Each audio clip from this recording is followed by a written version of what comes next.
Hello बच्चों, आप सभी का आपके इस यूट्यूब जो प्लेटफॉर्म है, जो ऐप जो है आपका, इस पर हार्दिक आभार और अभिनंदन है। बच्चों, हम बात कर रहे थे कल साइंस के एक चैप्टर की, फोर्थ नंबर चैप्टर जो है, इसका नाम जो है कार्बन और उसके यौगिक। ठीक है, कार्बन एंड इट्स कंपाउंड। उसके अंदर हमने सबसे पहले क्या देखा? उसके अंदर हमने देखा कि कार्बन के अंदर कौन सा उसका परमाणु क्रमांक क्या होता है, उसका इलेक्ट्रॉनिक विन्यास क्या होता है, उसकी संयोजी इलेक्ट्रॉन की संख्या कितनी है। तो इनके बारे में अपन कल डिस्कशन किया था कि कार्बन की संयोजकता कितनी होती है। आपको मैंने बताया कि कार्बन की संयोजकता कितनी होती है 4 होती है। ठीक है, क्योंकि ये चार क्या करता है, चार अलग अलग बंध बना करके किसी अन्य परमाणु के साथ चार चार इलेक्ट्रॉनों की शेयरिंग के द्वारा एक सहसंयोजक बंध बनाता है, जिसके द्वारा ये अपने आप को स्टेबल करता है। ठीक है, तो इन चीजों के बारे में आपने कल पढ़ा था। अब आज जो हमारे जो बीच में जो एक टॉपिक है जिसके अंदर बात करेंगे अपन आज, जिसके अंदर कार्बन की दो प्रकार की एक प्रॉपर्टीज होती है, उनके अंदर डिस्कशन करेंगे अपन।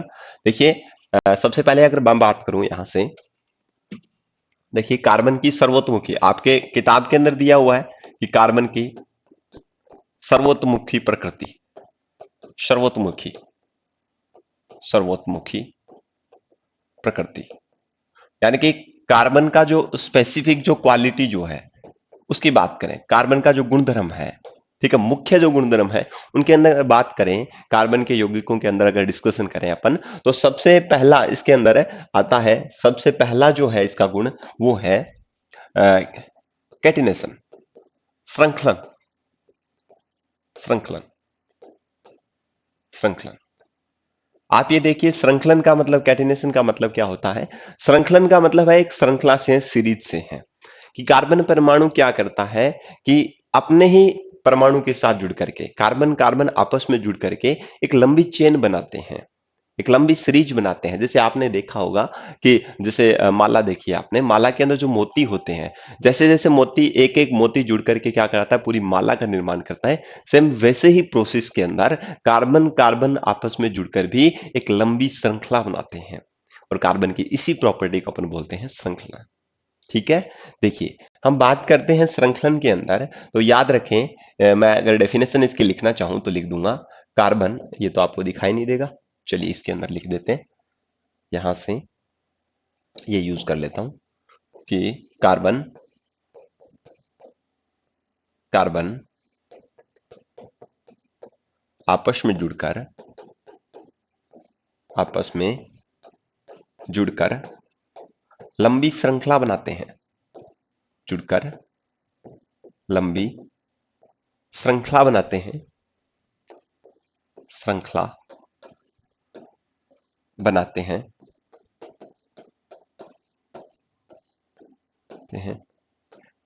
जिसे, या फिर कार्बन के इस गुण को आप लिख सकते हैं, कार्बन के इसी गुण को, इसी गुण को श्रृंखलन कहते हैं, श्रृंखलन कहते हैं। ठीक है, तो ये याद रखें, ये डेफिनेशन थोड़ी सी याद रखें कि कार्बन कार्बन परमाणु जो है वो आपस में जुड़ करके एक लंबी चेन बनाते हैं, एक लंबी श्रृंखला बनाते हैं, एक सीरीज बनाते हैं, और उसी श्रृंखला को अपन क्या बोलेंगे? श्रृंखलन बोलेंगे। ठीक है, कार्बन की जो प्रॉपर्टी है लंबी श्रृंखला में आपस में जुड़ जुड़ के एक लंबी चेन बनाना, उसको अपन बोलते हैं, इसी गुण को बोलते हैं श्रृंखलन।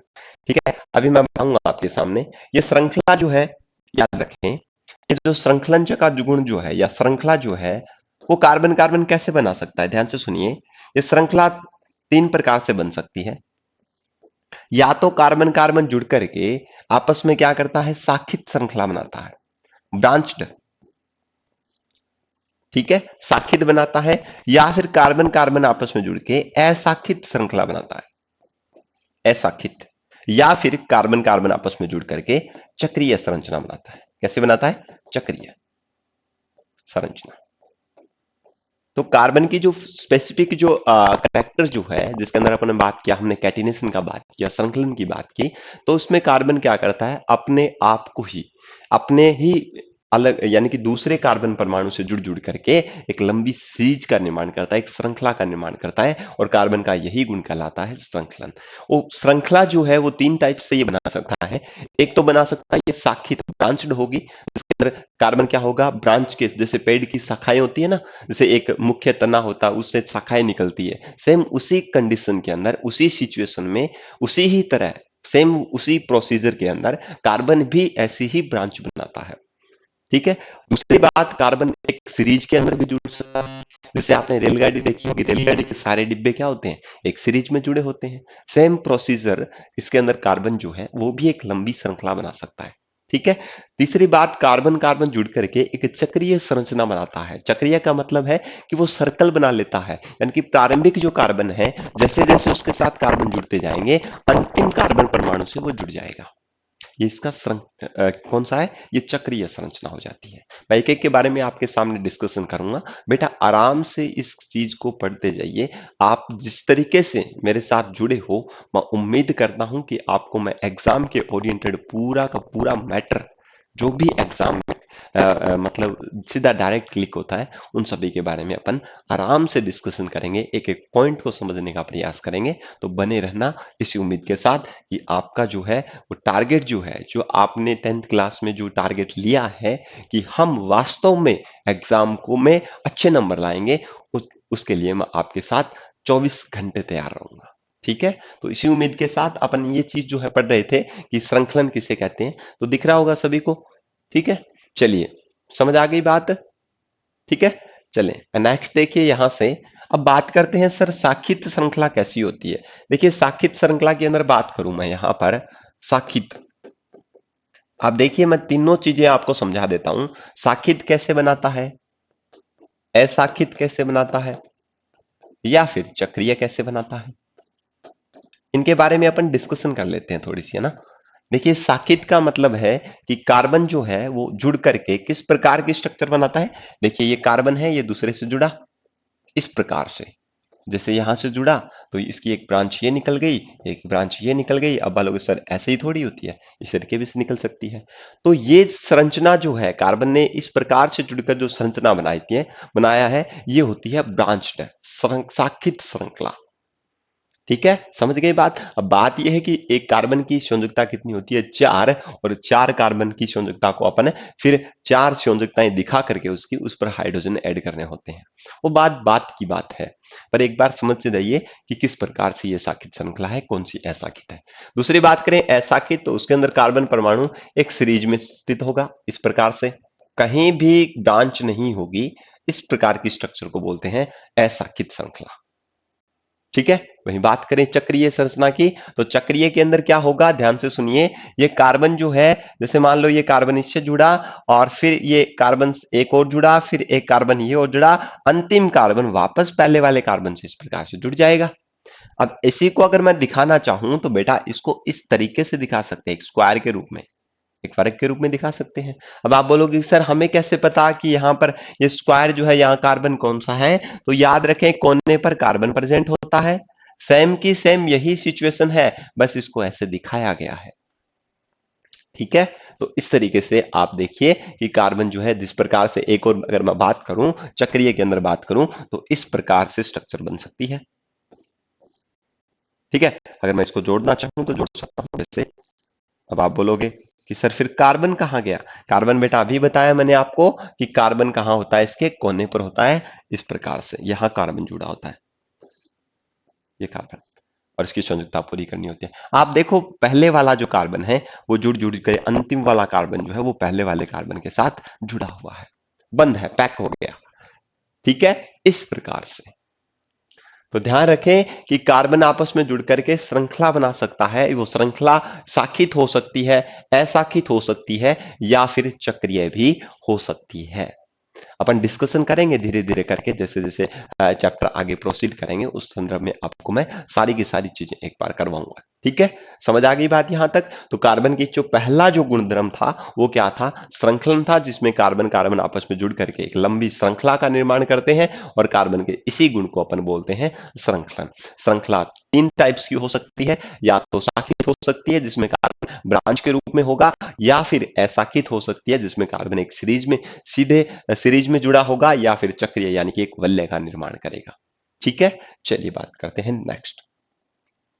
हमने नेक्स्ट अगर बात की, हम अगर बात करें तो कार्बन की दूसरा जो गुण है वो याद रखें, वो है संयोजकता। संयोजकता, ध्यान से देखिए सारी चीजें। संयोजकता, संयोजकता का मतलब यहां पर यह है कि कार्बन की सभी जानते हो संयोजकता कितनी होती है? 4। कार्बन 4 अन्य परमाणु से क्या करता है? इलेक्ट्रॉन के शेयरिंग से, इलेक्ट्रॉन के साझे से क्या बनाता है? बंध बनाता है।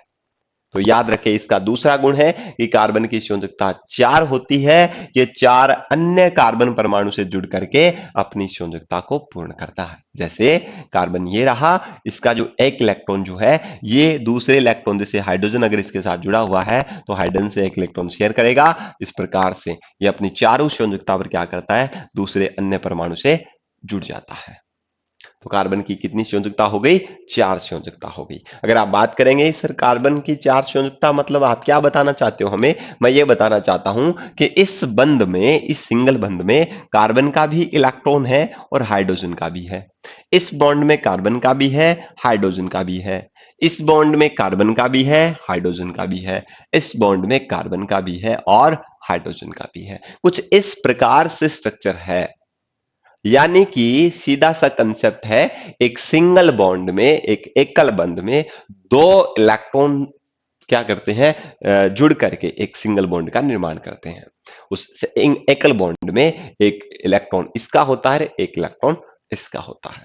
ठीक है, तो कार्बन अपने चारों इलेक्ट्रॉन से, आपको मैंने बताया था कार्बन अंतिम कोश के जो भी 4 इलेक्ट्रॉन हैं, आप देखिए इलेक्ट्रॉनिक विन्यास में 1s2, 2s2 और 2p2। आप ये देखिए 4 इलेक्ट्रॉन है। ये 4 ना तो ग्रहण कर सकता है ना ही इनको त्याग सकता है, आपको मैंने पिछले वीडियो में बताया था। पर ये इन चारों इलेक्ट्रॉन के द्वारा किसी अन्य कार्बन परमाणु, या सॉरी किसी अन्य परमाणु के साथ, जैसे हाइड्रोजन हो सकता है, ऑक्सीजन हो सकता है, फ्लोरीन हो सकता है, क्लोरीन हो सकता है, इस प्रकार के अन्य जो परमाणु जो है उनके साथ जुड़ करके अपना क्या करता है? अष्टक पूरा करता है, इलेक्ट्रॉन के सांझे के द्वारा बंध बनाता है। इस प्रकार के बंध को बोलते हैं सह संयोजक आबंध, यानी कि सह का मतलब साथ में जुड़ा हुआ आबंध, इलेक्ट्रॉन के शेयरिंग से, इलेक्ट्रॉन के सांझे से, स्थानांतरण से, एक दूसरे के इलेक्ट्रॉन की साझेदारी से जो बॉन्ड बनता है उसको सहज संयोजक बंध बोलते हैं। तो कार्बन की संयोजकता 4 होती है, ये 4 अन्य परमाणुओं से जुड़ करके अपनी संयोजकता को पूर्ण करता है, यानी कि अपना अष्टक क्या करता है? पूरा करता है। ये चीज ध्यान में रखें। तो मैं लिख देता हूं, अगर आपको पता नहीं है तो थोड़ा बहुत मैं इसके बारे में आपके सामने लिख दूंगा। ठीक है, तो आप लिखेंगे कि सर कार्बन की संयोजकता संयोजकता 4 होती है। संयोजकता कितनी होती है? 4 होती है, और यह अन्य परमाणु से जुड़कर, अन्य परमाणुओं से, अन्य परमाणु का मतलब अभी बताया है, ठीक है, जैसे क्लोरीन है, फ्लोरीन है, ऑक्सीजन है, ठीक है, हाइड्रोजन है, ऐसे कुछ अन्य परमाणु से जुड़ करके अपनी चारों संयोजकता को संतुष्ट करता है, अपना अष्टक पूरा करता है। कार्बन की संयोजकता 4 होती है, और यह अन्य परमाणु से जुड़कर, जुड़कर किससे जुड़कर? इलेक्ट्रॉन के सांझे से, साझेदारी से, ठीक है, जुड़कर अपना अष्टक पूर्ण करता है। ठीक है, अंतिम कोश में 8 इलेक्ट्रॉन पूर्ण करता है, अष्टक पूर्ण करता है। ठीक है, बस आपको ये चीज लिखनी है। ठीक है, नॉर्मल सी बात है, कोई ज्यादा हार्ड चीज नहीं है साइंस के अंदर। साइंस में अगर आप एनसीईआरटी की लैंग्वेज अगर देखें बेटा, तो एनसीईआरटी की लैंग्वेज थोड़ी सी टफ होती है, वो हमें समझ में कम आती है। ठीक है, क्योंकि एनसीईआरटी की जो लैंग्वेज जो है वो थोड़ी सी ऐसे मतलब किस तरीके से मान सकते हो आप, हिंदी की लैंग्वेज के थ्रू आती है। अगर आप देखेंगे इस एनसीईआरटी की लैंग्वेज को, अगर आप देखेंगे चैप्टर नंबर 9 जो है, जो पिछले साल था चैप्टर नंबर 9, अब भी शायद चैप्टर नंबर 9 ही होगा, वो जेनेटिक्स वाला चैप्टर है। आप उसके अंदर देखेंगे तो मेंडल के जो 3 नियम है ना, वो भी इतने मिक्सअप हो चुके हैं कि आप अलग अलग उनको पढ़ ही नहीं सकते। आप उस बुक को देख करके आप अंदाजा नहीं लगा सकते। एक फ्रेशर बच्चा अगर हो तो वो उन चीजों को पता नहीं कर सकता कि यार ये स्टार्ट स्टार्ट कहां से हो रहा है ये लो, और खत्म कहां पर हो रहा है, वो चीजें नहीं पता चलती है। ठीक है ना? तो ये चीजें ध्यान में रखनी है, और उसी के थ्रू अपन क्या करेंगे, आगे बढ़ेंगे। मैं आपको हर एक चीज आराम से समझाता हुआ चलूंगा, आपको किसी भी प्रकार की समस्या नहीं आने दूंगा, ये मेरा आपसे वादा है। ठीक है, चलिए, क्लियर हो गई बात। तो कार्बन के हमने 2 गुण देख लिए। ठीक है, पहला गुण हमने श्रृंखलन देना देखा, जिसमें कार्बन कार्बन आपस में जुड़कर एक लंबी श्रृंखला बनाते हैं, जिसे हम श्रृंखलन कहते हैं कार्बन के इसी गुण को। और इसके अंदर क्या होगा, श्रृंखला साकित भी हो सकती है, असाकित भी हो सकती है, चक्रीय भी हो सकती है, इसके बारे में डिस्कशन किया। फिर हमने देखा संयोजकता इसकी 4 होती है, ये 4 अन्य कार्बन बॉन्ड से जुड़ करके अपना अष्टक पूर्ण करता है, ये भी इसका सेकेंड कैरेक्टर है। ठीक है, अब ये देखिए, अब इतना कुछ हो जाने के बाद में आप मेरे को ये बोलोगे कि सर चक्रीय वाला और वो क्या लोचा है, हमें तो वो बताइए कि चक्रीय चक्रीय ये क्या चीज होती है, हमें नहीं पता। आप एक चीज ध्यान से सुनिए, मैं उनका उसका नाम बता देता हूं। साहित्य में तो आपको अलग अलग तरीके से नाम करना होगा, वो चीजें मैं आपके सामने डिस्कशन करूंगा। शायद आपके जो बुक जो है उसके अंदर शायद इस तरीके के आईयूपीएसी नामकरण शायद नहीं होंगे, है ना? उम्मीद करता हूं कि आपके वो आईयूपीएसी नामकरण तो नहीं है। ठीक है ना? तो मैं आपको थोड़ी सी चक्रीय संरचना के अंदर बता देता हूं। चक्रीय संरचना या वलय युक्त संरचना। वलय, वलय का मतलब जिसके अंदर पहला कार्बन क्या होता है, अंतिम वाले से जुड़ जाता है, वलय संरचना। तो वलय युक्त संरचना बोल सकते हो आप, चक्रीय संरचना बोल सकते हो, इन दोनों में एक ही बात है, कोई फर्क नहीं है। ठीक है, अब देखिए आप, अगर मैं कुछ एक मैं क्या करूं, कुछ एक शेप शो करूं यहां पर आपके सामने, या आता है गिरा कुछ, देखेंगे कितने आता है, देखिए। चलो छोड़ यार, आगे पीछे हो जाएगा ना, छोड़ो। चलिए कुछ एक शेप शो करता हूं मैं यहां पर आपके सामने, इस तरीके की, इस तरीके की, इस तरीके की।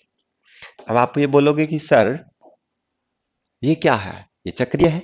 आप ये देखिए, ये वाला स्टार्टिंग वाला यहां भी कार्बन है, यहां भी एक कार्बन है, यहां भी एक कार्बन है, तो कितने कार्बन हुए, 3 कार्बन परमाणु जुड़े हुए हैं, चक्र में जुड़े हुए हैं। यहां भी एक कार्बन परमाणु है, यहां भी एक कार्बन परमाणु है, यहां भी एक कार्बन परमाणु है, और देन इधर भी एक कार्बन परमाणु है। ठीक है, देन इधर भी एक कार्बन परमाणु है, और इधर भी एक कार्बन परमाणु है, इधर भी, और इधर भी, और इधर भी। इस तरीके से इस स्ट्रक्चर में आपको अलग अलग कोनों पर आपको कार्बन दिखाए गए हैं। तो थोड़ा सा ध्यान से अगर आप देखेंगे तो कार्बन यहां पर शो किए गए हैं।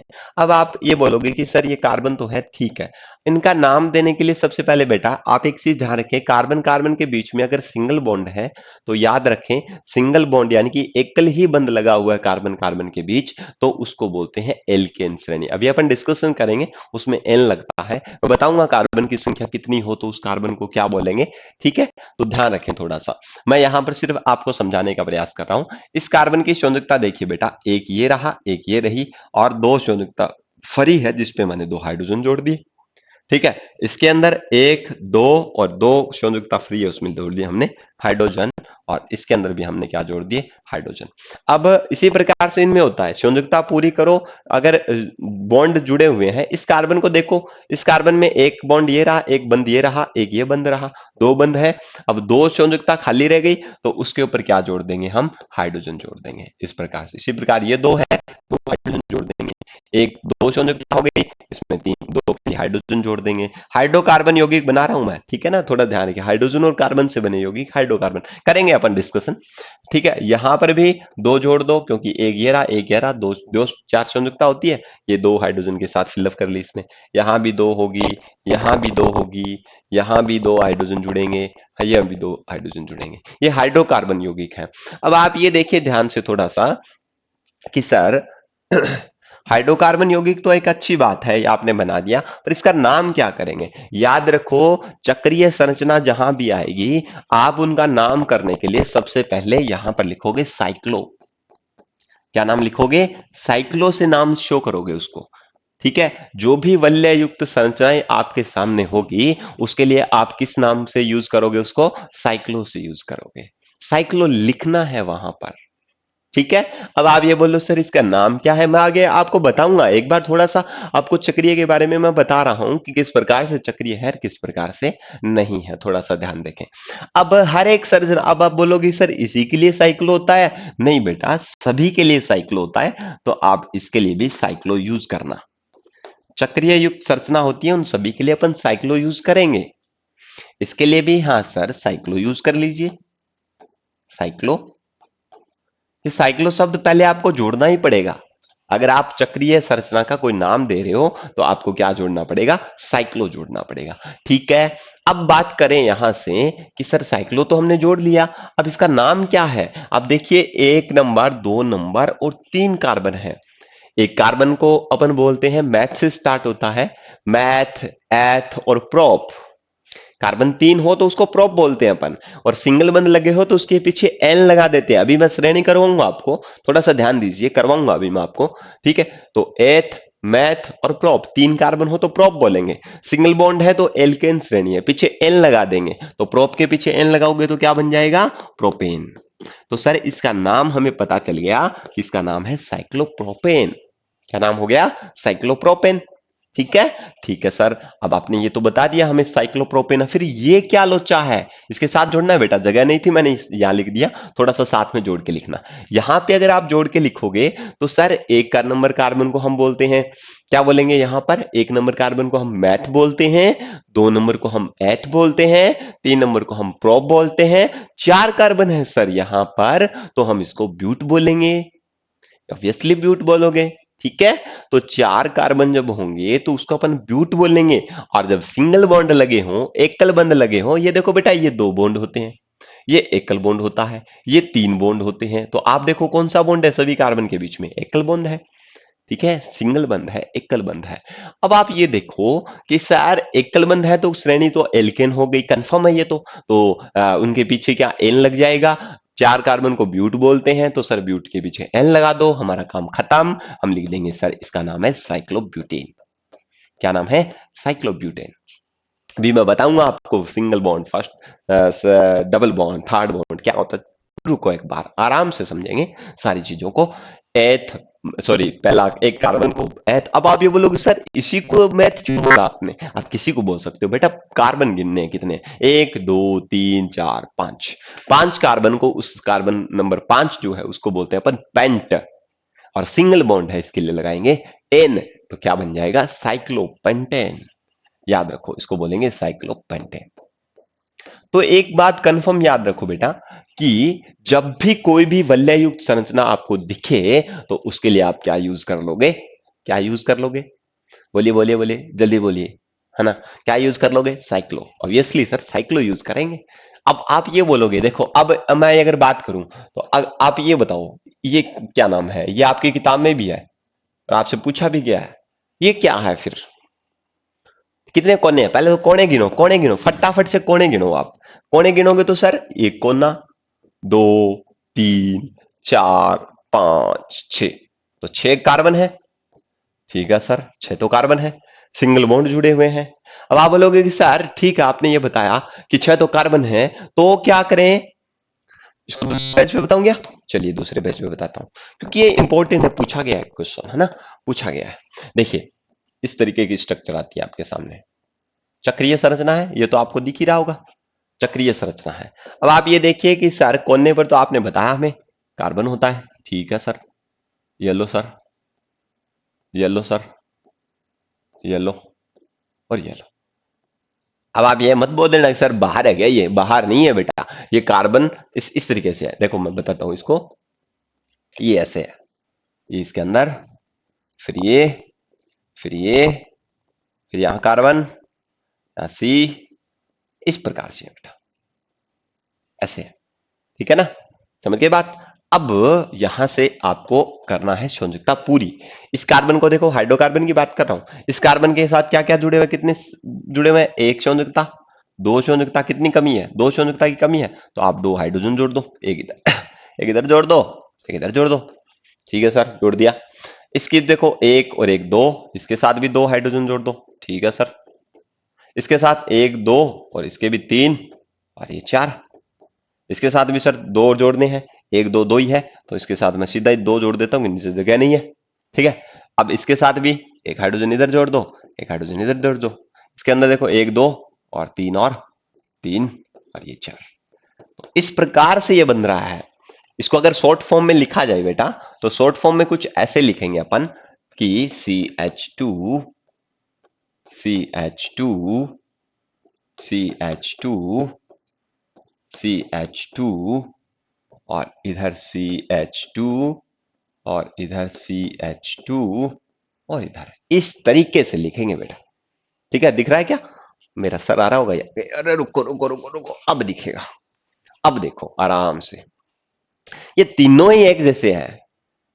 ठीक है ना, बताऊंगा मैं आपको, एक घबराओ मत आप। ये क्या चीज है, पहले तो आप मेरे को ये बताओ इसका नाम क्या है। देखो, चक्रीय युक्त संरचना है, चक्कर बन रहा है, तो आप सीधा तो बोल दोगे कि सर ये तो साइक्लो तो है ही है, इसका नाम तो साइक्लो लेंगे क्योंकि ये चक्कर बन रहा है, वलय युक्त संरचना है, साइक्लो। अब आगे बता दो सर, अब आगे क्या बता दूं, अभी बताया आपको। एकल बंध है सभी में, सभी के बीच में, कार्बन कार्बन के बीच में देखो कैसा बंध है, एक ही दिख रहा है, एक एक दिख रहा है, एक एक लाइनें दिख रही है, ये बंध है, एकल बंध है।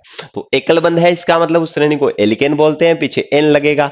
अब कार्बन गिनो पहले, एक कार्बन, दो कार्बन, तीन कार्बन, चार कार्बन, पांच कार्बन, छह कार्बन। छह कार्बन को बोलते हैं सर हेक्स, हेक्स बोलते हैं। हेक्स के साथ एल्केन है, एन लगा देंगे तो क्या बन जाएगा सर, हेक्सेन बन जाएगा। और वलय युक्त है तो इसके लिए हमने साइक्लो लिखा, और इसके लिए नाम हो जाएगा सर साइक्लोहेक्सेन। ये पूछा है बेटा, पूछा है कि साइक्लोहेक्सेन का संरचना सूत्र बनाइए। ठीक है ना, तो ध्यान रखना, ये कंसेप्ट आ सकता है कि आपको इसकी संरचनाएं बनानी पूछ सकता है। ठीक है, तो इसका नामकरण बताओ, साइक्लोहेक्सेन की वलय युक्त संरचना बनाओ, बताओ इसका नाम पूछ सकता है आपको, ये देख करके सीधा। ठीक है, तो ये साइक्लोहेक्सेन है, क्या है ये, साइक्लोहेक्सेन है। चलें क्या आगे, नेक्स्ट चलो। अब अब एक चीज और आती है, बेंजीन पूछेगा आपसे। क्या पूछेगा, बेंजीन। क्या बेंजीन के बारे में बताओ भाई। बेंजीन, बेंजीन भी एक चक्रीय संरचना है। कैसी संरचना है, वलय युक्त, चक्रीय मान सकते हो या वलय युक्त संरचना है, वलय युक्त संरचना। वलय युक्त का मतलब क्या है, सीधा सा कि सर वलय युक्त का मतलब है कि ये इसमें भी चक्र बनता है। दूसरी बात सर, एकांतर क्रम में, एकांतर क्रम में डबल बॉन्ड होते हैं, एकांतर क्रम में सिंगल बॉन्ड, एकल व द्विबंध होते हैं, द्विबंध होते हैं, ध्यान रखें। तो एकांतर क्रम का मतलब एक छोड़कर एक, पहले अगर सिंगल बॉन्ड आ गया तो आगे वाले में डबल बॉन्ड आएगा, फिर सिंगल बॉन्ड आएगा, फिर डबल बॉन्ड आएगा, इस प्रकार से है ये बेंजीन। ठीक है, अब बेंजीन वलय युक्त संरचना आपसे ये पूछा गया है, एग्जाम में आया हुआ है, बेंजीन की संरचना बनाइए। ठीक है, तो बेंजीन क्या होता है, इस तरीके से बनता है बेटा, साइक्लोहेक्सेन की तरह ही है। ठीक है, ऐसे यहां डबल बॉन्ड होगा, एक छोड़कर एक, यहां डबल बॉन्ड है तो यहां छोड़ देंगे, यहां लगा देंगे, यहां सिंगल बॉन्ड है, यहां छोड़ देंगे, यहां लगा देंगे, एक छोड़ के एक डबल बॉन्ड होता है। अब सर ठीक है, आपने बताया, अब यहां क्या होगा, कोने पर कार्बन, इधर कोने में क्या होगा, कार्बन होगा, ऐसे ऐसे, यहां ऐसे। ठीक है, ये है। अब सर इसकी संयुक्ता पूरी करो, ऐसे तो काम नहीं चलने वाला। ठीक है बेटा, कर देंगे कर देंगे कर देंगे, आपकी बात थोड़ी टालेंगे हम।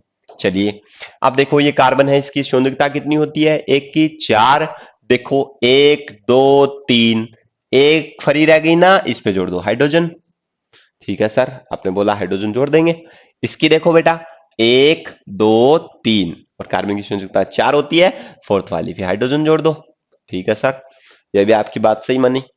एक दो तीन, इस कार्बन की भी तीन है, चार करने के लिए इसके साथ भी हाइड्रोजन जोड़ दो, नाराज नहीं रहना चाहिए कोई, चार का चार करेंगे। ये देखिए इधर वाले में एक दो तीन और ये लो चार, इधर देखो एक दो तीन और देन चार, एक दो तीन और देन चार। इस प्रकार से आप हर एक कार्बन की चर्चा संयुक्ता लगा करके वहां हाइड्रोजन जोड़ सकते हो। यह भी एक प्रकार का हाइड्रोकार्बन ही है। आपको यह संरचना पूछी जा सकती है। ठीक है, अब इसको सर ये तो विस्तारित रूप है, आप इसका शॉर्ट फॉर्म में बना के दिखाइए। ठीक है बेटा, बना देंगे। अब इसको देखिए शॉर्ट फॉर्म में कैसे बनेगा। एक कार्बन, यहां पर एक हाइड्रोजन है, ठीक है, सिंगल बॉन्ड है, ठीक है, इसके साथ सी एच है, ठीक है, डबल बॉन्ड है सर, ठीक है, सी एच है, फिर ठीक है सिंगल बॉन्ड है, फिर सी एच है, फिर ठीक है, फिर यहाँ पर डबल बॉन्ड है, ठीक है सर, सी एच लगा हुआ है, यहाँ पर सिंगल बॉन्ड है, ठीक है सर, सी एच लगा हुआ है, और इधर डबल बॉन्ड, एक छोड़ के एक डबल बॉन्ड है। ये इसका शॉर्ट फॉर्म हो गया। ठीक है, समझ आ रही है की बात। तो ये याद रखें, बेंजीन की वलय युक्त संरचना आपसे पूछ सकता है, और आपको ये पूछेगा कि बेंजीन के अंदर किस प्रकार के बंध होते हैं। तो एकांतर क्रम में, एकांतर क्रम में एक छोड़कर एक। आप ये देखिए, ये देखो ध्यान से, अभी मैं बता देता हूं। ये देखो एकल बॉन्ड है, ये आगे वाला छोड़ दिया, डबल बॉन्ड आ गया, फिर एक छोड़ करके वापस सिंगल बॉन्ड आ गया, फिर एक छोड़ करके ये सिंगल बॉन्ड आ गया। एक छोड़कर डबल बॉन्ड की बात करो, ये डबल बॉन्ड है, यहां एक छोड़कर डबल बॉन्ड है, यहां एक छोड़कर डबल बॉन्ड है। तो अब देखिए यहां से एक अंतर क्रम में, एक अंतर का मतलब एक छोड़कर एक क्या आ रहा है, एकल बंध और द्विबंध आते हैं। ठीक है, ये एग्जाम में इंपॉर्टेंट क्वेश्चन है बेटा, पूछा गया है, ध्यान रखें इसको, संरचना पूछ लेता है कई बार। चलिए, क्लियर है बात सभी को। अब देखिए यहां से, अब मैं आपके सामने जो चीजें रखूंगा वो थोड़ा सा ध्यान से सुन लीजिए। अब मैं ये बात करूंगा आपके सामने कि गला बैठ गया यार, ज्यादा बुलवा लेते हो आप लोग, है ना। चलिए, यहां से ये चीज होने के बाद में अपन क्या करेंगे, थोड़ा सा आपको माइंड पे प्रेशर तो बिल्कुल रखना नहीं है, थोड़ा सा माइंड लगाइए आप यहाँ पर। देखो बेटा, यहाँ देखो यूट्यूब पर आपने देखा होगा, बहुत सारी चीजें देखी होगी यूट्यूब पर, बहुत सारी आपने वीडियोस भी देखे होंगे, पर वहां पर आपके डाउट क्लियर नहीं होते हैं। मैं यहाँ पर आपको एकदम बेसिक करवा रहा हूँ, एकदम बेसिक, क्योंकि मुझे पता है बेटा, गवर्नमेंट स्कूल में मैं भी पढ़ा हुआ हूँ। ठीक है, गवर्नमेंट स्कूल में पढ़ा हूँ, हमारे तो टीचर्स भी नहीं हुआ करते थे उस कंडीशन में, हमें बाहर कोचिंग करनी पड़ती थी। ठीक है, पैसे दे करके दूसरे टीचर से, प्राइवेट टीचर से हमें कोचिंग करनी पड़ती थी, तो मैं आपकी सिचुएशन समझ सकता हूँ। ठीक है, अगर टीचर है भी तो गवर्नमेंट टीचर को और भी बहुत काम होते हैं, कई बार उनको कहीं किसी काम कारणवश जाना भी पड़ता है, फिर भी अपनी तरफ से पूरी मेहनत करते हैं। मैं किसी भी टीचर की बुराई नहीं कर रहा हूँ, किसी भी टीचर को बुरा भी बोलना नहीं चाहिए, क्योंकि सभी अपनी तरफ से पूरी मेहनत करते हैं।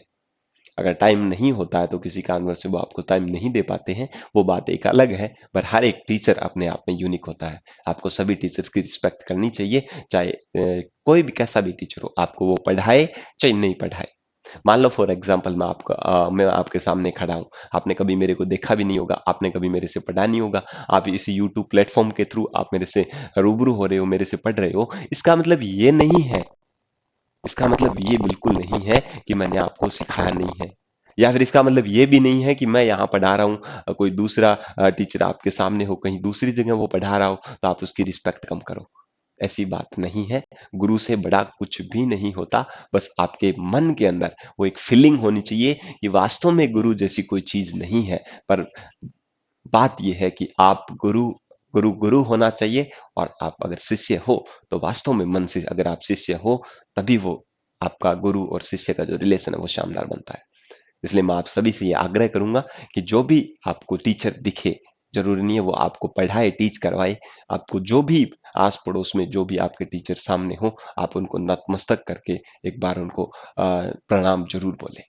ठीक है, जिससे आपकी गरिमा खत्म नहीं होगी। हमारी इंडियन कल्चर, हमारी भारतीय संस्कृति हमें बहुत कुछ सिखाती है, हमें बड़ों का आदर करना सिखाती है, हमें अपने टीचर्स का सम्मान करना सिखाती है।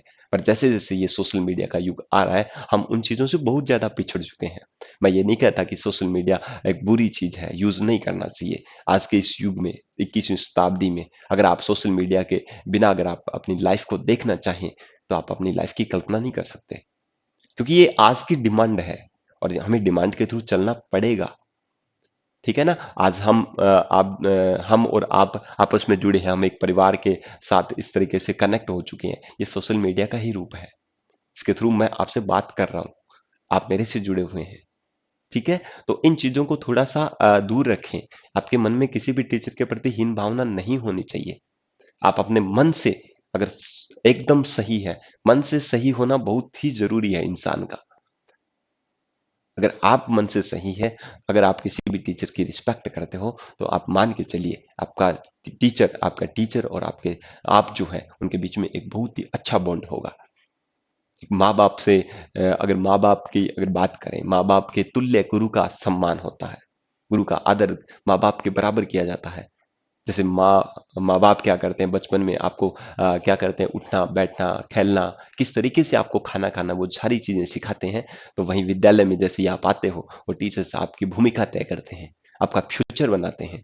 आप क्या बनोगे बड़ा होकर के, उसकी नींव रखते हैं। तो माँ बाप के सम्मान, गुरु का आदर होता है। तो मैं आपसे यही निवेदन करूंगा।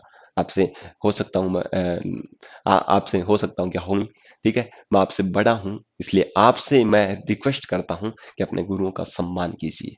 उन्हें किसी भी प्रकार के इस तरीके से फील ना करवाएं कि आप एक स्टूडेंट होते हुए भी आप उनके पास से गुजर जाएं, उनको नमस्ते भी नहीं बोलें।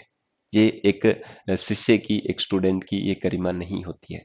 आप अपनी गरिमा को बनाए रखें। कोई भी टीचर मिले, जरूर नहीं है आपको पढ़ाए, कोई भी टीचर मिले उनके सामने अगर आप नतमस्तक होकर उनको प्रणाम बोलोगे, उस टीचर के मन में आपके प्रति इतनी ज्यादा रिस्पेक्ट हो जाएगी कि आप पूछ नहीं सकते। वो मन में फील करेगा, आपके सामने नहीं शो करेगा, पर मन में जरूर फील करेगा, यार वास्तव में बच्चे में संस्कार है। और वो संस्कार आपके ही नहीं, आपके माता पिता के, आपके गुरुजन के, जिन्होंने आपको पढ़ाया है, आपके साथ साथ उनकी भी गरिमा जो है वो बढ़ जाती है। ठीक है। तो मैं आपसे बड़ा होने के नाते आपसे ये चीज मांगना चाहूंगा आज, कि अगर मैंने आपको थोड़ा बहुत भी अगर सिखाया है, तो मैं आपसे निवेदन करूंगा कि अपने टीचर्स का सम्मान कीजिए। टीचर्स कैसा भी हो, छोटा हो बड़ा हो, जिसने आपको सिखा दिया वो टीचर है। आपको नहीं भी सिखाया है, आपके बड़े छोटे भाई बहन को सिखा रहा है, आपके पड़ोसी के बच्चे जो हैं, ठीक है, उनको सिखा रहा है, तो वो भी टीचर है, वो भी अध्यापक है। आप उनका भी सम्मान कीजिए। गुरु गुरु होता है। हाँ, किसी के फेवरेट टीचर होते हैं, आदर्श टीचर होते हैं, वो बात एक अलग होती है। उनके प्रति हर किसी का अट्रैक्शन होता है, हर किसी का एक लगाव होता है कि ये मेरे फेवरेट टीचर है। फेवरेट टीचर आसानी से नहीं बनते। वो डिपेंड करता है कि बच्चों के साथ उनका आई कांटेक्ट कैसा है, बच्चे उनसे क्या चीज सीखते हैं। एक टीचर उनके साथ किस तरीके से रिएक्ट करता है, किस तरीके से उनके उनके बीच में वार्तालाप होती है, किस तरीके से वो अपने बच्चों को समझने का प्रयास करता है, उससे बॉन्ड बनता है। और जिसके थ्रू बच्चा और टीचर, उनके बीच में एक ऐसी गहरी दोस्ती सी बन जाती है, जिसके थ्रू एक आइडियल टीचर बन जाता है। पर शिष्य शिष्य की गरिमा में रहता है, और टीचर टीचर की गरिमा में रहे, तभी ये बॉन्ड पॉसिबल है। ठीक है। तो मेरा ये निवेदन आप स्वीकार करेंगे, उम्मीद करता हूँ। ठीक है। तो ये वाली चीजें देख ली हमने। उसके बाद में अपन डिस्कशन करेंगे बेटा, यहाँ से, कि सर आपने अभी बोला कि एकल बंध बनाता है, सिंगल बॉन्ड जिसको बोलते हैं, डबल बॉन्ड बनाता है, ट्रिपल बॉन्ड बनाता है, ये क्या लोचा है सर? ठीक है, देखिए बेटा, आपको मैं बता देता हूँ, एक एकल बंध की बात बताता हूँ। एकल बंध, जिसको आप इंग्लिश में सिंगल बॉन्ड बोलते हो। उसके बाद में अपन बात करें द्विबंध। कार्बन कार्बन जुड़ करके एकल बंध भी बना सकता है, द्विबंध भी बना सकता है, और त्रिबंध भी बना सकता है, ट्रिपल बॉन्ड, त्रिबंध। ये तीन प्रकार के बॉन्ड बना सकता है। अब आप ये बोलोगे कि सर किस तरीके से? ये बेटा इस तरीके से कि कार्बन कभी कभी किसी परमाणु के साथ जुड़ करके डबल बॉन्ड भी बना लेता है, या कार्बन कार्बन के बीच में भी डबल बॉन्ड हो सकता है। ठीक है, सॉरी सॉरी सॉरी बेटा, ठीक है, ये सिंगल बॉन्ड बनाता है। कभी कभी कार्बन क्या करता है, डबल बॉन्ड भी बनाना पड़ जाता है उसको। ठीक है, ये डबल बॉन्ड होता है, जिसके अंदर याद रखें, मैं बताऊंगा अभी, कार्बन कार्बन ट्रिपल बॉन्ड भी बना सकता है। ट्रिपल बॉन्ड का मतलब तीन बंध भी बन सकते हैं इसके बीच में। याद रखें, एक बॉन्ड में दो इलेक्ट्रॉन की शेयरिंग होती है। एक बंध है जिसको एकल बंध बोलते हैं। एकल बंध जो है बेटा, उसके अंदर दो इलेक्ट्रॉन की शेयरिंग होती है, टू इलेक्ट्रॉन्स पार्टिसिपेट करते हैं, दो इलेक्ट्रॉन की साझेदारी होती है। तो याद रखें, एक बंध में दो इलेक्ट्रॉन कंट्रीब्यूशन करते हैं, ठीक है, अपना योगदान देते हैं। वहीं बात करें डबल बॉन्ड में, बेटा दो इलेक्ट्रॉन कंट्रीब्यूशन करते हैं, दो इलेक्ट्रॉन। दो इलेक्ट्रॉन ही नहीं है बेटा, वैसे तो चार है। दो दो इलेक्ट्रॉन, दो दो इलेक्ट्रॉन, ये कार्बन है तो ये दो इलेक्ट्रॉन शो कर रहा है अपने, और इधर वाला जो कार्बन है बेटा वो भी अपने दो इलेक्ट्रॉन शो कर रहा है। तो अपने को कितने कितने इलेक्ट्रॉन का कंट्रीब्यूशन किया, दो दो इलेक्ट्रॉन का। वहीं बात करें यहाँ एक एक इलेक्ट्रॉन का कंट्रीब्यूशन हो रहा है, योगदान हो रहा है। ये बोल रहा है कि मेरे वाला एक इलेक्ट्रॉन ले ले और तेरे वाला एक इलेक्ट्रॉन दे दे, तो जिससे हम क्या कर लेंगे, साझा कर लेंगे, हम पार्टनरशिप कर लेंगे, हम अपना कंट्रीब्यूशन करके एक बॉन्ड बना लेंगे। तो दो इलेक्ट्रॉन से एकल बंध बनता है, चार इलेक्ट्रॉन से द्विबंध बनता है, यानी कि दो दो इलेक्ट्रॉन की शेयरिंग से। वही बात करें तीन तीन इलेक्ट्रॉन अगर शेयर करेंगे इस तरीके से, ये तीन तीन इलेक्ट्रॉन शेयर करेंगे तो तीन तीन इलेक्ट्रॉन की शेयरिंग से ट्रिपल बॉन्ड बनता है। ठीक है, तो ये तीन तीन इलेक्ट्रॉन शेयर कर रहे हैं। ठीक है, देखिए तीन तीन इलेक्ट्रॉन शेयर कर रहे हैं साझा। ठीक है, तीन तीन इलेक्ट्रॉन के साझे से कौन सा बनता है, ट्रिपल बॉन्ड बनता है। बस मेरा मकसद यही था आपको बताने का कि किस प्रकार से एकल बॉन्ड होता है, द्विबंध किस प्रकार से क्या क्या चीजें होती है, आपको कंफ्यूजन नहीं रहे बेटा। बस मैं एक एक चीज, एक छोटी से छोटी चीज आपको क्यों बता रहा हूं, मेरा मकसद सिर्फ आपको जो चीज मैं बता रहा हूं उनको रटवाना ही नहीं है। मेरा मकसद है आपको उन चीजों को समझाना, आप उन चीजों को समझ जाएं। ठीक है, आज तक जो भी आपके अंदर डाउट है, मैंने बहुत प्रयास किया था, पिछले साल भी प्रयास किया था, पर किसी भी कारणवश से मैं आपके सामने नहीं आ पाया, रूबरू नहीं हो पाया, आपसे मेरी बातचीत नहीं हो पाई। पर अब एक प्लेटफॉर्म है जिसके थ्रू मैं आपके सामने अपनी जो भी है, आपके जो डाउट है उनको क्लियर कर सकता हूँ, आपके साथ मैं इंटरेक्शन कर सकता हूँ, बातचीत कर सकता हूँ।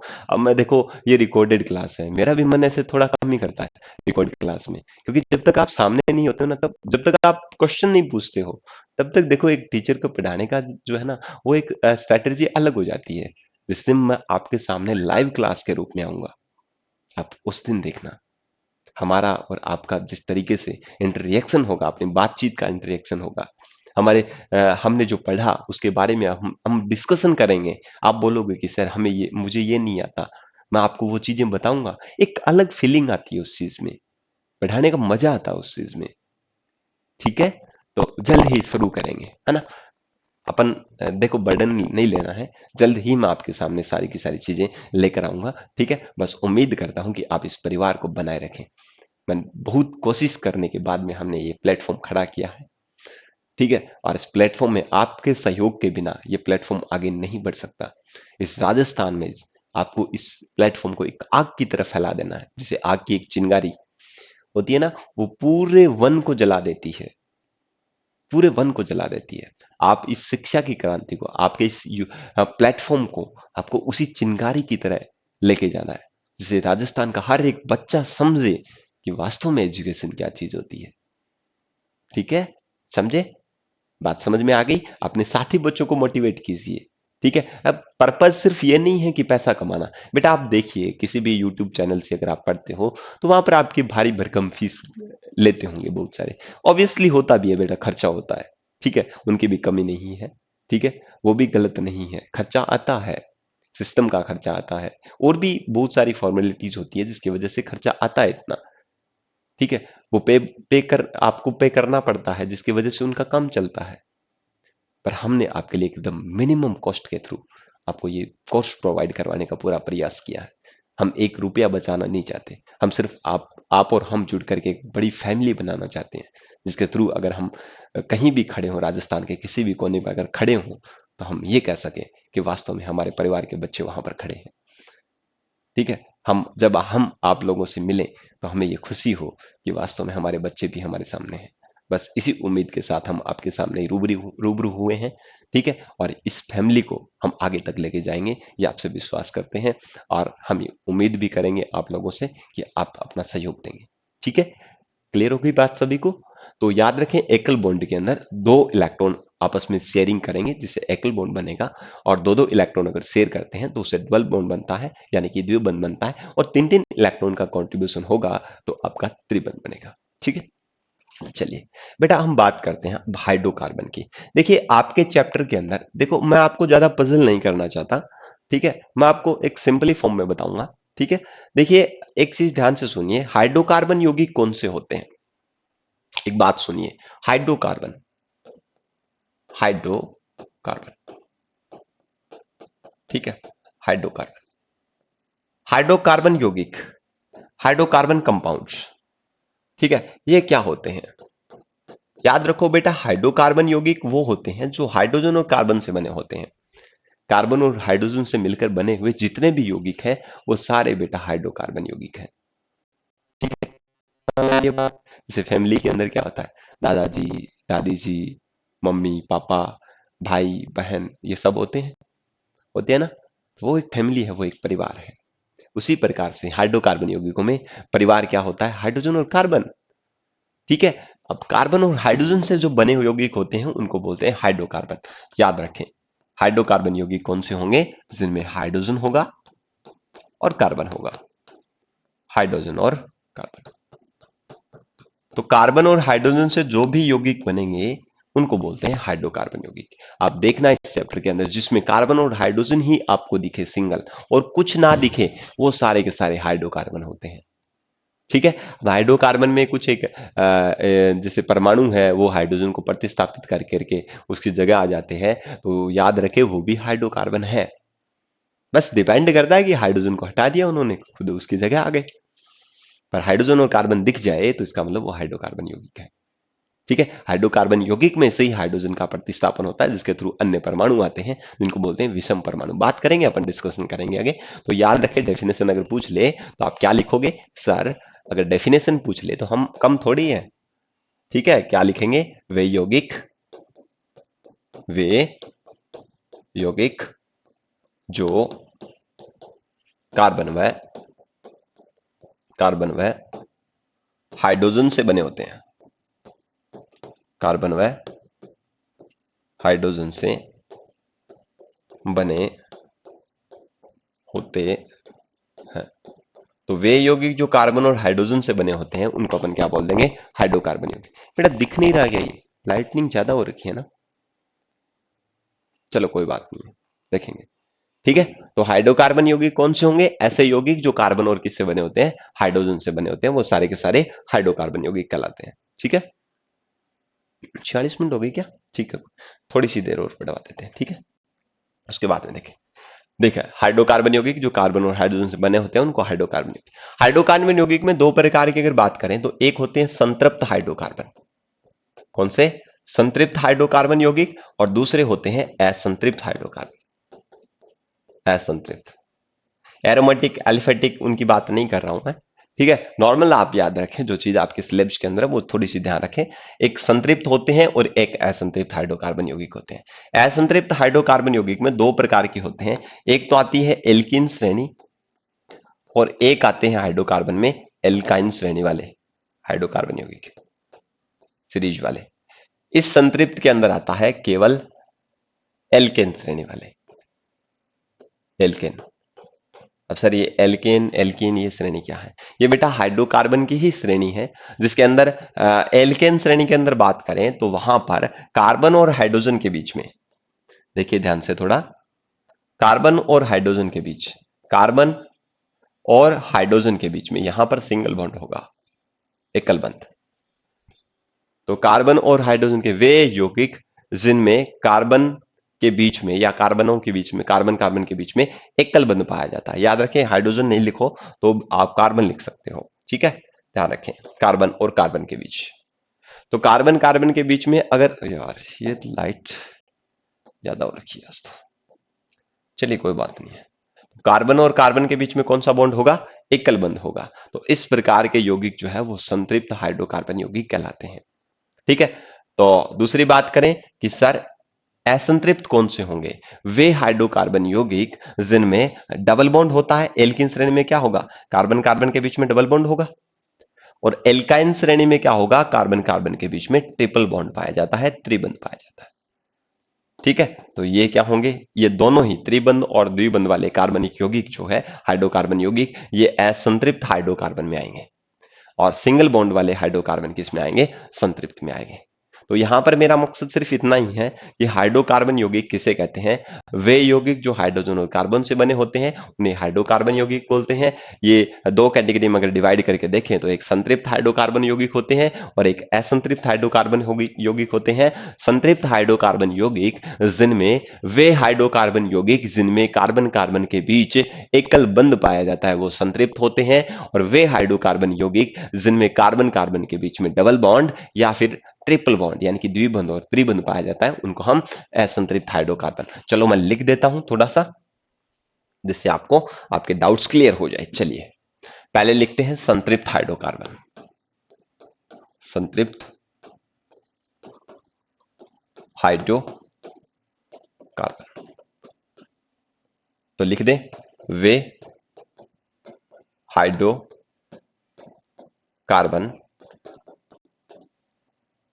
जिनके जिनमें जिनमें कार्बन कार्बन के बीच जिनमें कार्बन कार्बन के बीच एकल बंध पाया जाता है। कार्बन कार्बन के बीच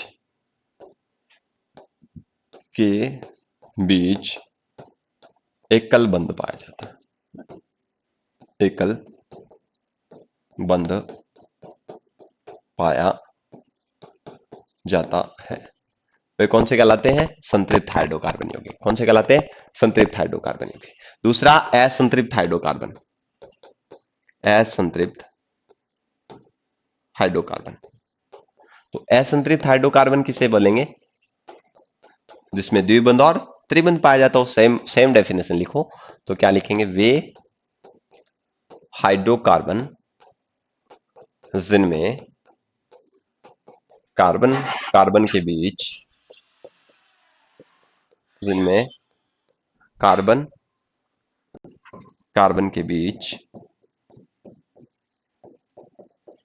द्विबंध या द्विबंध व त्रिबंध त्रिबंध पाया जाता है। तो ऐसे यौगिक कौन से कहलाते हैं? असंतृप्त हाइड्रोकार्बन यौगिक। और जिनमें केवल सिंगल बॉन्ड पाया जाता है वो कौन से होते हैं? संतृप्त हाइड्रोकार्बन यौगिक। ठीक है, तो आज हमने किसके बारे में डिस्कशन किया, एक बार रिवीजन करवा देता हूं मैं थोड़ा सा। तो इसके अंदर हमने सबसे पहले क्या देखा? कार्बन की सर्वतोमुखी प्रकृति यानी कि कार्बन के गुणधर्म देखे, जिसके अंदर कार्बन में हमने देखा श्रृंखलन, जिसमें कार्बन कार्बन जुड़ करके लंबी श्रृंखला बनाता है और इसी गुण को बोलते हैं श्रृंखलन। अब श्रृंखला साखित भी हो सकती है, असाखित भी हो सकती है और वलय यानी कि चक्रीय युक्त भी हो सकती है। उसके बाद में हमने देखा दूसरी प्रॉपर्टी थी गुण था संयोजकता। कार्बन की 4 संयोजकता होती है, ये 4 अन्य कार्बन परमाणु से जुड़ करके अपनी अष्टक को क्या करता है? पूरा करता है। इसके बारे में अपन 2 गुण थे, याद रखें। तो ठीक है, उसके बाद में हमने देखा चक्रीय युक्त संरचना जो भी है उनके अंदर सबसे पहले नाम लिखने से पहले उनके आगे क्या लगाएंगे? साइक्लो, और उसके बाद में उसका नाम लिख देंगे। कैसे आएगा ये सारे अपन नेक्स्ट वीडियो में देखेंगे। ठीक है, आगे देखिए, यहां से ये बेंजीन है, नहीं, ये साइक्लोहेक्सेन है। साइक्लोहेक्सेन की आपको संरचना पूछ सकता है, आपको इस तरीके से फॉर्मूला पूछ सकता है कि साइक्लोहेक्सेन का किस प्रकार से फॉर्मूला है। ठीक है, आपको ये देकर के इसका नाम भी पूछ सकता है, तो थोड़ा ध्यान रखें, ये साइक्लोहेक्सेन की स्ट्रक्चर है। नेक्स्ट बात करें यहां से benzene, very very important question है, यह एग्जाम में पूछा भी गया है, तो अब की बार आने के पूरे पूरे चांसेस है कि बेंजीन की संरचना बनाइए। ठीक है, तो याद रखें बेंजीन एक चक्रीय या वलय युक्त संरचना है जिसमें एकांतर क्रम में, ठीक है, अल्टरनेट इनमें सिंगल बॉन्ड और डबल बॉन्ड पाया जाता है, यानी कि एकल और द्विबंध जो है वो एकांतर क्रम में पाए जाते हैं। ठीक है, ये स्ट्रक्चर कुछ इस प्रकार की थी। उसके बाद में हमने देखा कि कार्बन कार्बन जुड़ करके एकल बंध भी बनाता है, डबल बॉन्ड बनाता है या ट्रिपल बॉन्ड भी बना सकता है, तो उसके बारे में अपन डिस्कशन किया। तो अगर एक एक इलेक्ट्रॉन का साझा करता है तो इस प्रकार से जो बॉन्ड बनता है वो एकल बंध बनता है, और अगर दो दो इलेक्ट्रॉन की शेयरिंग करता है, साझा करता है, तो द्विबंध बनेगा, और तीन तीन इलेक्ट्रॉन की अगर शेयरिंग करता है तो कार्बन, तो उनके बीच में ट्रिपल बॉन्ड बनेगा। ठीक है, उसके बाद में हमने यहां से डिस्कशन किया हाइड्रोकार्बन यौगिक। हाइड्रोकार्बन यौगिक वे होते हैं जिन जो कार्बन और हाइड्रोजन से बने होते हैं, उनको हाइड्रोकार्बन यौगिक बोलते हैं, जिनके अंदर केवल कार्बन और हाइड्रोजन ही हो। और इसके अंदर दो टाइप्स देखे हमने, संतृप्त हाइड्रोकार्बन यौगिक और असंतृप्त। संतृप्त के अंदर क्या होगा? जिसके अंदर कार्बन कार्बन के बीच में एकल बंध होता है वो संतृप्त हाइड्रोकार्बन वाले होते हैं, और जिनमें कार्बन कार्बन के बीच में द्विबंध और त्रिबंध होता है वो कौन से होते हैं? असंतृप्त हाइड्रोकार्बन। अब इन सभी के बारे में कल अपन डिस्कशन करेंगे कि इन हाइड्रोकार्बन की श्रेणियां कौन कौन सी है, एल्केन श्रेणी, एल्कीन श्रेणी, एल्काइन श्रेणी, इनके बारे में अपन विस्तार से डिस्कशन करेंगे। ठीक है, तो उम्मीद करता हूं कि आपको ये वीडियो अच्छा लगा होगा। अच्छा लगा है तो अपने जितने भी साथी बच्चे जो हैं उनके साथ शेयर करें। ठीक है, तो मिलते हैं नेक्स्ट वीडियो में। जय हिंद, जय भारत।